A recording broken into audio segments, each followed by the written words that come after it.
Queen, icon, mother, cheeky, and guns for heels. These are the words that come to my mind when I think of Bayonetta. Bayonetta. Hello everybody and welcome back to my channel.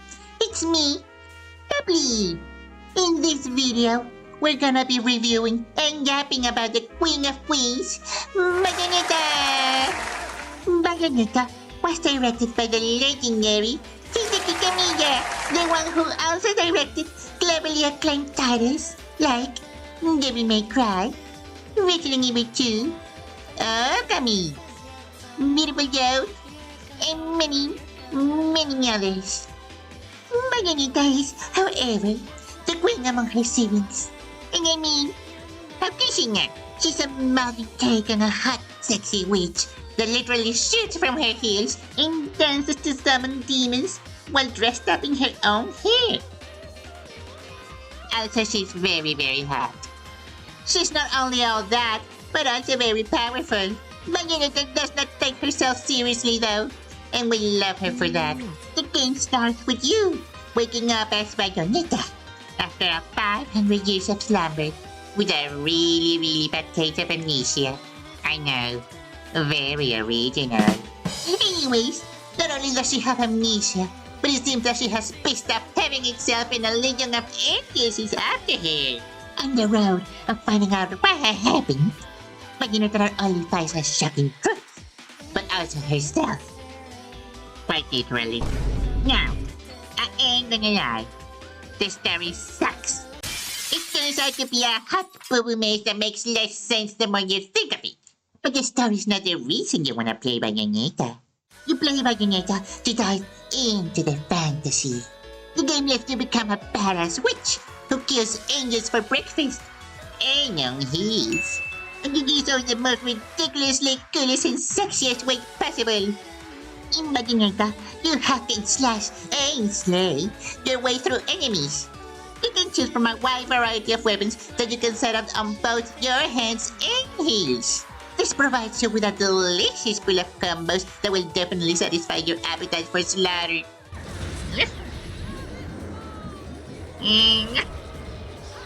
Cheeky bad boy. The game mechanics are quite simple. Punch, kick, jump, shoot, evade. This doesn't mean the game is easy though.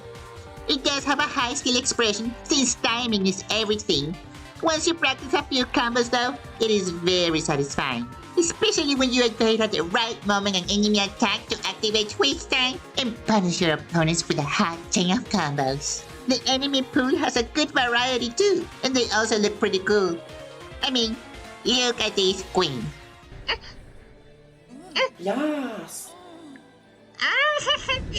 Queen! Amakinis! Cheese! Amakinis pala ka. I like it.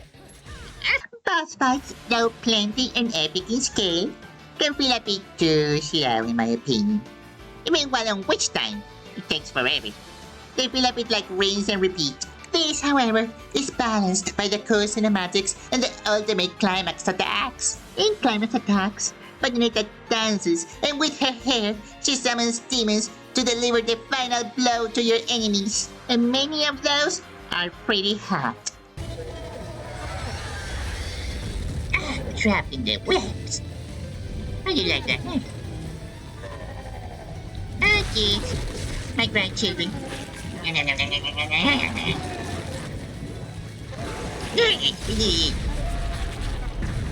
Laugh. I must also give props to the voice acting in the game.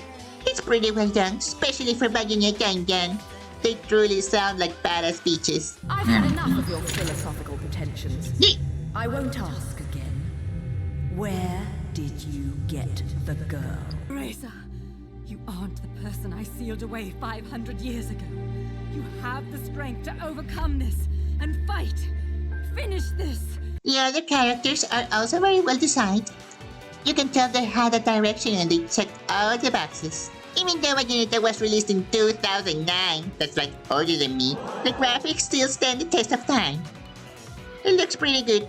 Not everything is nice and pretty though. There are indeed some few rotten eggs in the basket. I'm talking about Chapter 8. Route 666. To me, truly a trip to hell.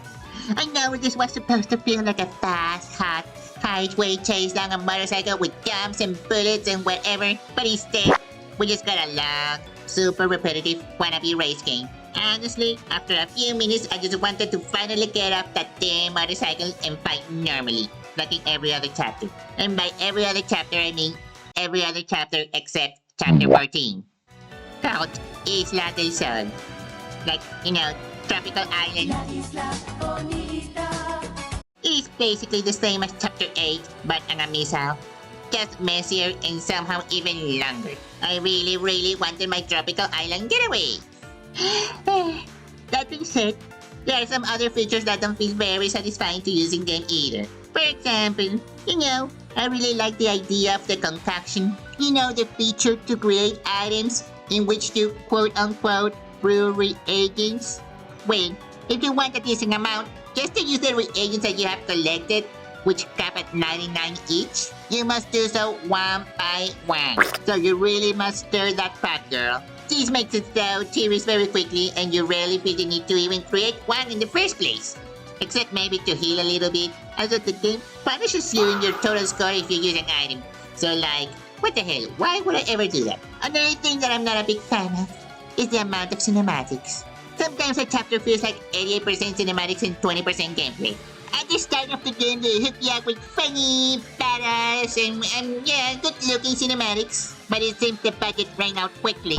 And by the middle of the game, they just slap steady images on the screen. All of these flaws, though, they can be forgotten. Because the character of Bayonetta herself and the combat are just that good. I must also mention the end of chapter minigame. Angel Attack, which is like, a county fair shoot the target minigame kind of thing.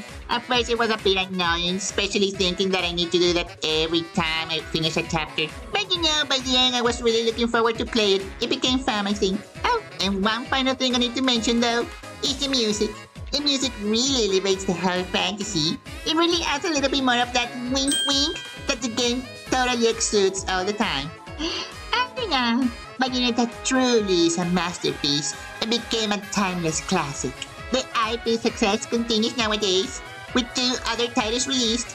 3 if you count the Zeriza game, I suppose. Bayonetta as a character also cemented herself as a game character icon that is so easily recognized among the game culture, even making a well-deserved appearance in Super Smash Bros. Ultimate. So yes, claps to you, mama. And with all that being said, now it's time to rate Bayonetta. In a scale from 1 to 5 stars, I give Bayonetta 4 stars. The comedy is fun and it truly serves its own fantasy, yes. However, the wacky story in some of the chapters really holds it down for me a bit. Please let me know if you agree with my opinion and share yours in the comments below. And don't forget to comment, like, and subscribe. And see you in the next video. Bye-bye.